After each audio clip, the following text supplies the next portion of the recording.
Nakon avantura po ramskom kraju i legendi o Divi Grabovčevoj, na red je došla još jedna heroina, hrvatska Judita Mila Gojsalić.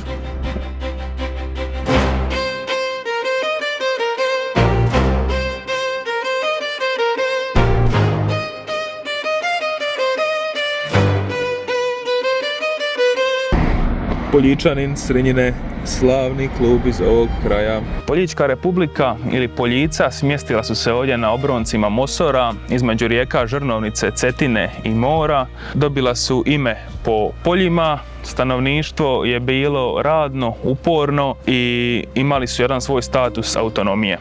Dolje u kanjonu možemo vidjeti hidroelektranu Zakučac i ovaj novi most, evo što su ga pravili u Omišu. Bilo je to godine 1530. U to doba jedna pošast turskih osvajanja, Osmanlija, nametanja vjere, harača, ubijanja i silovanja harala je po cijelom Balkanu. Vojska Ahmet Paše bila je brojčano jača od naroda Poljica. Heroina Mila Gojsalić infiltrirala se u redove, zavela Ahmet Pašu, pronašla skladište baruta i spalila ga.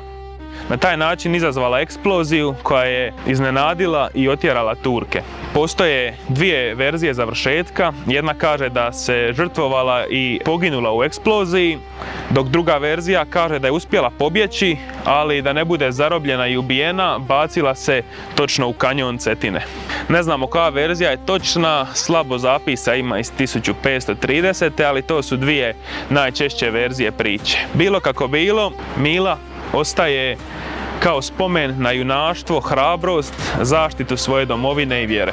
Njen kip stoji ovdje i podsjeća na junačka djela u tamna doba, u stoljećima tuge osmanskih osvajanja na ovim područjima.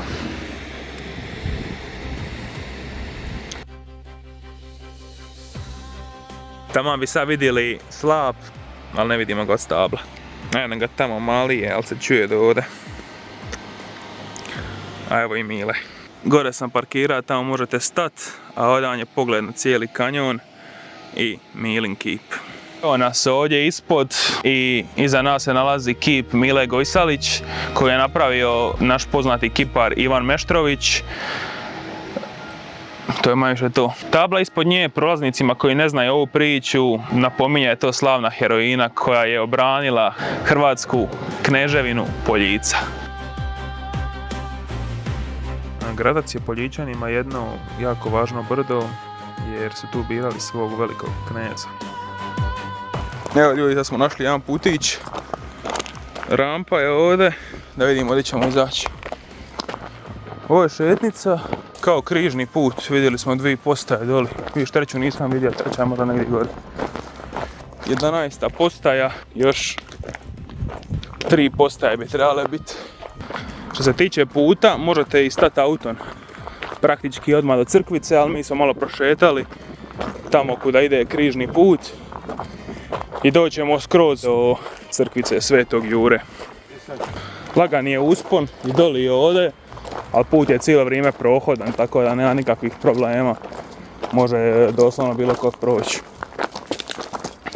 Nalazimo se kraj crkve Svetoga Jure, koji je svetac zaštitnik Poljičke republike. Ovdje možemo vidjeti prelijepi vidikovac, jedan od ljepših pogleda. Vas ti otpala cijelo stablo. Ovo je jedan od najboljih pogleda na kanjon. Možete, ako želite vidikovac, stati tamo kraj Mile. Ona je negdje s one strane. Odavde je malo i bolji pogled i vidi se točno tamo kanjon, put Radmanovih mlinica i cijela Cetina, most. Vidi se i malo kula fortica koja je iznad Omiša. A što se tiče Svetog Jure, koji je bio značajan za Poljica, zaštitnik Poljica, nalazi se na grbu Poljica kako ubija zmaja, a na njegov blagdan 23. 23. travnja svake godine, točno nakon mise, nakon ceremonije, birali su svog velikog kneza. Tu možemo vidjeti kako su religija, povijest, politika bili cijelo vrijeme isprepleteni u ovom dijelu Hrvatske. Vlast se birala demokratski. Svako mjesto biralo je svog malog kneza i onda su ti mali knezovi birali velikog kneza. A iako će nekima Pučka republika zvučat kao da su birali nekog seljaka za vladara, to zapravo znači da je cijeli puk mogao sudjelovati u vlasti. A ti knezovi uglavnom su bili iz uglednijih obitelji i popis svih knezova možete pronaći na Wikipediji. Nije bila država u potpunom smislu te riječi, ali je imala neku svoju autonomiju. Osmanskom carstvu je plaćala harač, imala je tog svog velikog kneza i bila je neka kneževina unutar Hrvatske. Sve dok 1807. je Francuzi nisu ugasili, točnije maršal Marmont koji je pohvalio narod ovog područja i onda ih ugasio. Također su ugasili Dubrovačku republiku, ali Dubrovačka republika je bila malo drugačija, aristokratska i imala je veću razinu nezavisnosti negoli Poljica. Ali svakako jedno jako zanimljivo područje je ovo što smo posnimali, nije ni osmina povijesti. Poljice imaju sjajnu povijest, zanimljive priče ima i južni dio uz more, Mila Gojsalić ima svoju operu, svoje pjesme, u školi ste sigurno spominjali slavni Poljički statut, a ako ste iz ovih krajeva, bar jednom ste probali soparnik. Soparnik je jednostavno jelo od blitve, luka i maslinovog ulja koji se reže u rombove i specifično je za ovaj kraj. Evo ljudi, pojesti soparnik.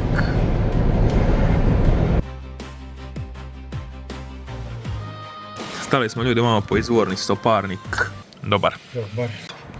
Bokin se zamastio. Ovo treba znat razvaljati dobro. Free reklama ima u Jokeru i u ZG-u, ja mislim. Paza je, očekivali bi neku babu šta onako pravi na nekom brdu, ali dosta je i digitalizirano i dobro je pakiranje i self-checkout. Ovdje nema velikih crkvi, sve su slične, male, na brdašcima, a ovako su izgledale tipične poljičke kuće. U ovim selima, koja su dalje od ceste, već oko pola stoljeća nitko ne živi.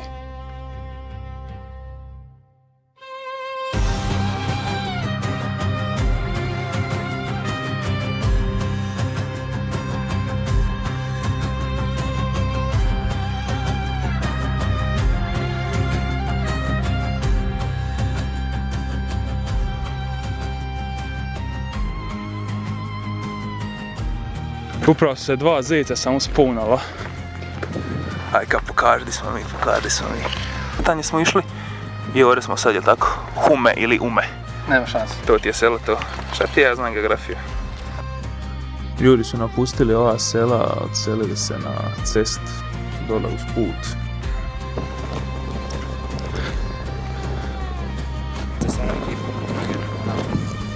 Guvno. Treba stati vamo ko Eminem kraj svoje stare razrušene kuće, ono slikat se. Amo je. Da te slikam s pogledom. Nije da te tako ovo.